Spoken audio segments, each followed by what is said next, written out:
Hello, and welcome to Nonprofit Enthusiasts Live, the weekly sessions where we talk about all things nonprofit.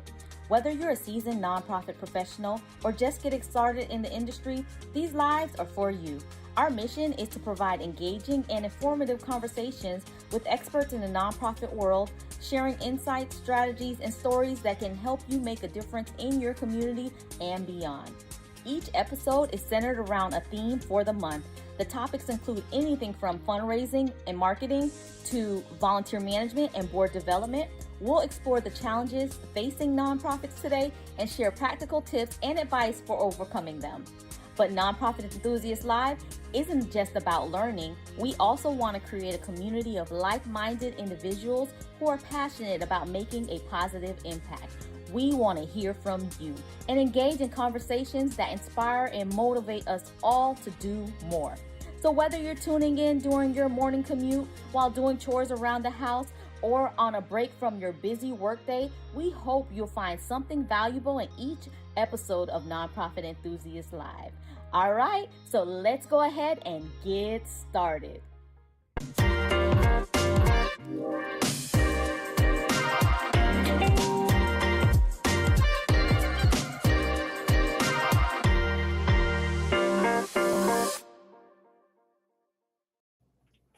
Hello, everyone, and welcome back to Nonprofit Enthusiast Live. I'm your host, Lashina Williams, and so excited to be here with you all today and continue our conversation on the topic of behind the scenes of strong nonprofits, developing your processes, systems, and people.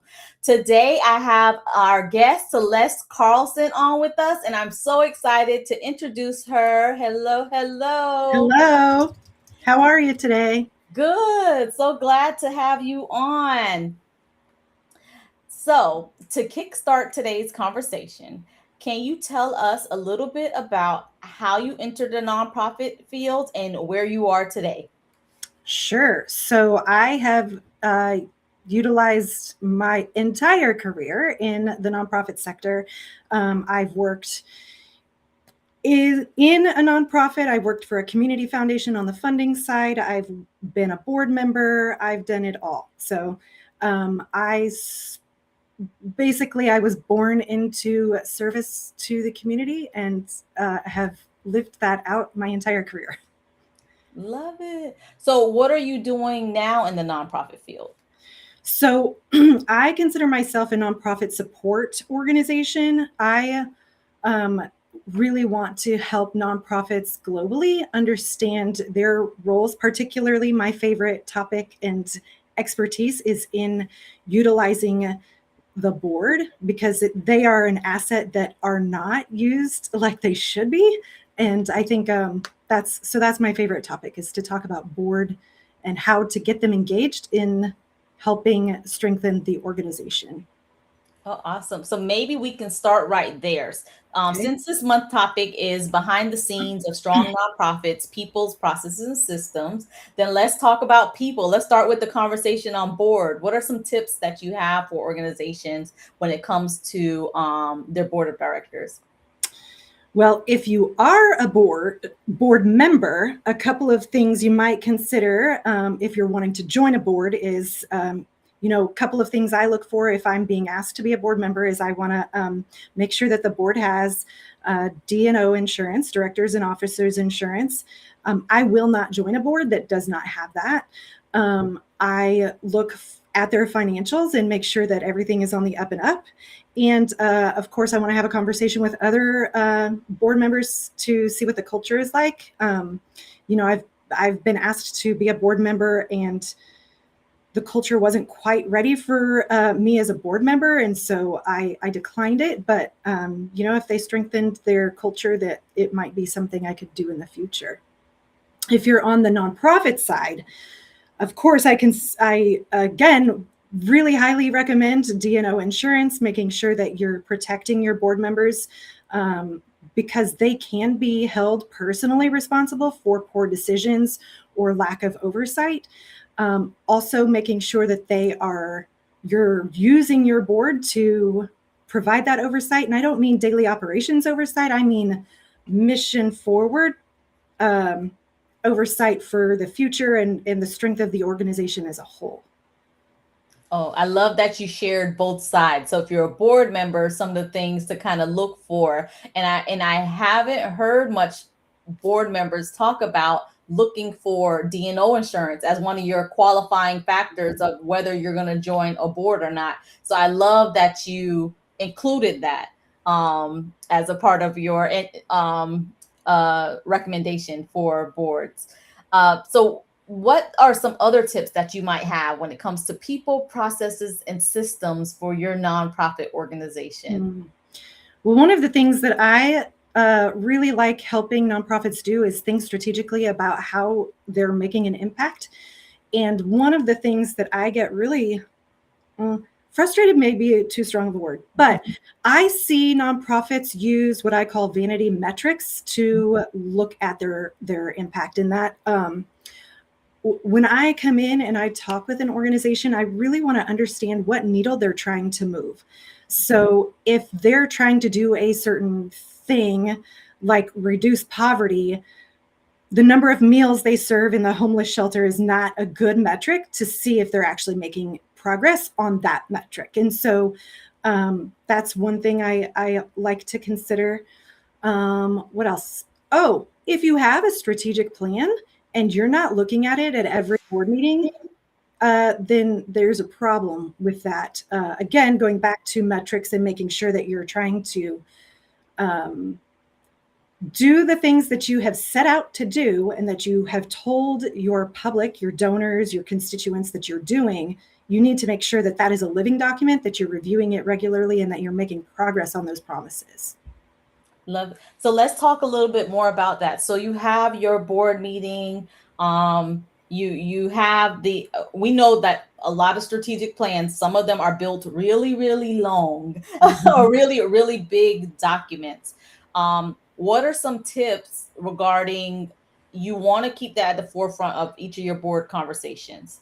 Some tips for being able to integrate that where it's not necessarily the board revisiting the whole plan each time, but what are some ways they can integrate that into their meetings on an ongoing basis? Well, that's a great question. I think one of the things that you can do is really, and I'm not the right person for this particular thing, is to build a dashboard that allows all stakeholders who need access to it to see in real time the progress being made. So that can be as simple as an Excel spreadsheet, or it can be as robust as an actual website specifically for those metrics. But I mean, honestly, if you don't have either of those things, if the one who's putting together the agenda has a list of the things that is important to that strategic plan, and they're just making 1 or 2 sentence updates every month, even that would be extremely beneficial to the board as a whole as they try to monitor how much progress is being made on that. Love it. Because I remember so many, viewers know, in addition to nonprofit enthusiasts, I also have a nonprofit organization. And I remember us going through the strategic planning process last year. And that was one of the things that was crucial to us, is being able to keep that at the forefront of everything, every decision we make across the entire organization.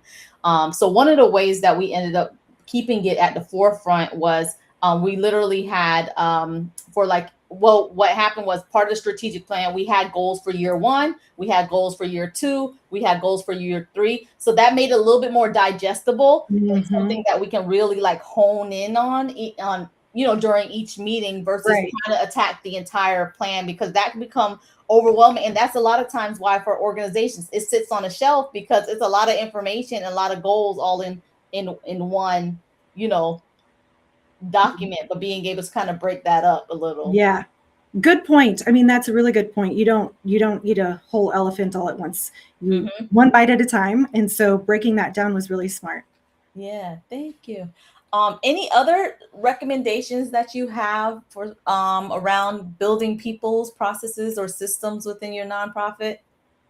A lot of the nonprofits that I work with are small or startup nonprofits, and I don't think they understand the value of putting together your team that I call the board.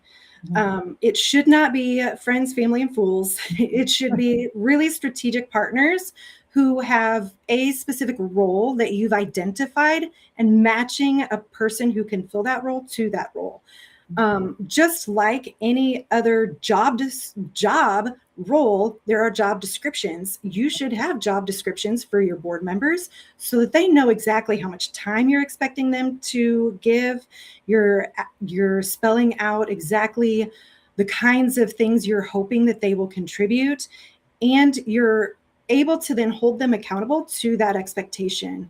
If it's just a verbal conversation, there can be some loosey-goosey things that happen because you're not both on the same page. Somebody might be interested in putting it on their resume, but not really interested in helping. And so you really want to make sure that you're in alignment. One of the really cool ways that I've seen this done, and this was obviously in a nonprofit that's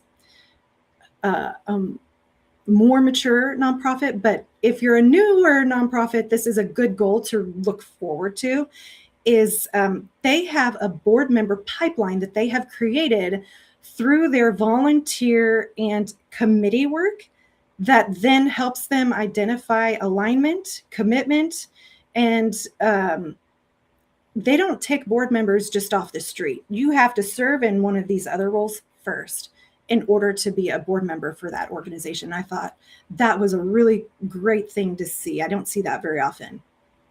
Yeah, I love that thought. And it makes it easier for the organization that when you're searching for board members, they're familiar with the mission of the organization beforehand, and they get familiar, to your point, with some of those expectations of the organization beforehand. Because yeah, I've seen it where a lot of organizations, they'll say, hey, my board is not active, or my board's not doing this, but have you shared the expectations? Have you all developed? If you're a new organization, you as a board can develop your expectations of each position and one another within the board. It doesn't have to be just one person saying you. Please don't let it just be one person. Right. Right. And that's a good starting point as well, for new organizations. You all can develop, what does this look like for us? Because normally when you're developing your bylaws, a lot of the conversation is how frequent are you all going to meet? Like you're putting those expectations down. So this is a good time to conversate and set that foundation. So I love that you talked about that. Yeah. Thank you. Anything else around people, processes, and systems you'd like to share?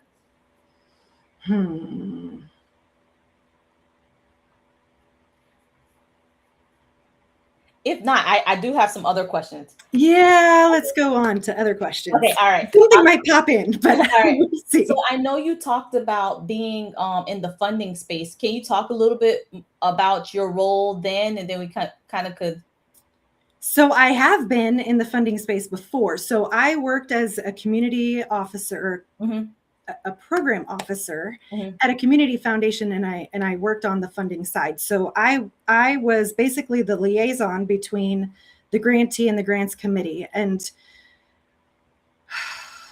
so many things I can say.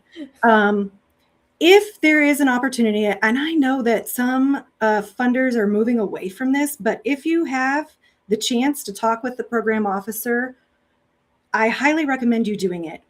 But if you are going to ask them questions, follow their advice, because they are not giving you advice just to benefit themselves. They are really trying to help you understand the process and how to speak in a way that the grants committee will understand your grant. So there were a couple of times I met with people and I would say, you need to write it this way. I think this angle would resonate really well with the dollars that we have. And they didn't do it. And so their grants got thrown out, and which broke my heart, because, of course their programs are worthy programs. But so if you're going to talk to the program officer, make sure that you follow their advice. But like I said, some funders are moving away from that being an option. So, of course, all grants have guidelines. Make sure that you are following those guidelines. If they say they only serve rural and you're in urban, don't waste your time. Don't waste their time. Like, move on. There is plenty of funding out there. You can find a funder that matches what you need. Don't go searching or chasing dollars that don't already show alignment between the work you're doing and the goals of the funder. Sorry, I got on a tangent there. No, I love it, because I'm like, yes, yes, yes. I love it all, because you hit on so much different areas. One of them being like reaching out to the funder after a denial. And that's true too. Yeah, because and sometimes for some funders I found, and some are open to having that conversation with the program officer or someone on the team to give you feedback, on how you did, and then being able to integrate it. Mm-hmm. Yeah, and when they are willing to do that, take them up on that offer. Mm-hmm. Yep. Some fun, some of it is like maybe too competitive. They have too many, they can't do that. But like for small community foundations, all grants, all fundraising is people-centered. So develop relationships with those who read the grants. Whether that's at a large foundation or a small foundation, it is still a people-centered fund development strategy. Yep. That relationship, we can't matters. Forget about that. Yep. There's been plenty of grants that one year, whether it's for my own organization or other organization we applied for, and we asked for a meeting. Now we meet, they get to put a name to a face here, and vice versa. Now we're able to kind of develop that relationship and take their feedback, and it increased our odds, or we ended up getting the grant in future years. And on the flip side of that, there's also been those conversations where you realize, hey, I've been applying for this, but it doesn't align. Like, to your point, like, there's other opportunities out there. Don't frustrate yourself applying for something that may not be aligned for what your mission and the goals of your organization is. Exactly.